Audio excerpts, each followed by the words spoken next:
walang galing sa Diyos na hindi mabuti.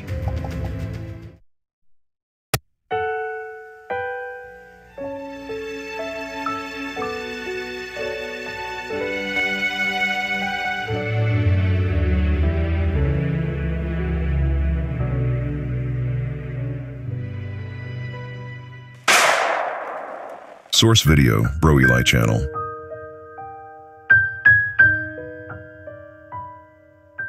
Ang demonyo kahit natutulog ang tao sumisingit. Sa mga lalaki nga ay nagkakaroon pa ng wet dreams. Di naman galing sa Diyos yun. Galing sa tukso ng demonyo yun. Hindi natin pwede sabihin na ang Diyos, He will give ng masama sa ating panaginip. Lalo na sa kanyang mga lingkod. Kung merong masamang panaginip, alam na natin yon kung saan galing. Ang punto, lahat ng galing sa Diyos mabuti. Walang galing sa Diyos na hindi mabuti. On that principle na hindi magbibigay ng masama ang Diyos sa kanyang anak. Humihingi ka ng isda, di kanya bibigyan ng ahas. Ang lahat ng mabuti lang ang mga galing lang sa kanya. Sabi dun sa Santiago, Kapitulo 1, versikulo 17, ang bawat mabuting kaloob ay pawang buhat sa itaas na bumababa mula sa ama ng mga ilaw na sa kanya ay walang pagbabago ni aninuman ang pag-iba.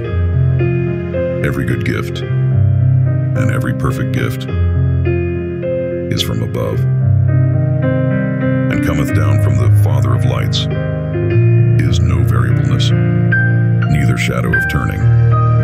Na walang manggagaling sa Diyos, puro mabuti lang ang intensyon ng Diyos para sa kanyang mga anak, puro mabuti lang. Kung nakapanaginip ka ng masama, di galing sa Diyos yun. May ibang pinanggagalingan yun. Kaya ang dapat nating trato sa panaginip, yung nasa 5.3 ng Ecclesiastes, sapagkat ang panaginip ay dumarating sa karamihan ng gawain. Yat ang tinig ng mangmang sa karamihan ng salita. Sapagkat sa karamihan ng panaginip ay may walang kabuluhan. At sa maraming mga salita, ngunit matakot ka sa Diyos, merong mga panaginip ay may walang kabuluhan. Sa karamihan ng panaginip ay may walang kabuluhan. Ang tao pag nanaginip every 30 minutes na ikaw ay tulog ayon sa pagsusuri ng mga dalubhasa. Everyone dreams but not everyone remembers. So if people tells you they are lying or mistaken, but no, everyone remembers them.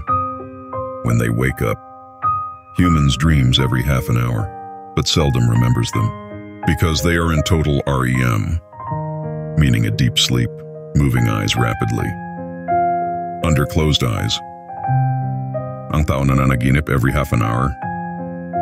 Di mo lang natatandaan lahat. Minsan di mo natandaan. Ang ibig sabihin, sa karamihan ng panaginip, ay walang kabuluhan.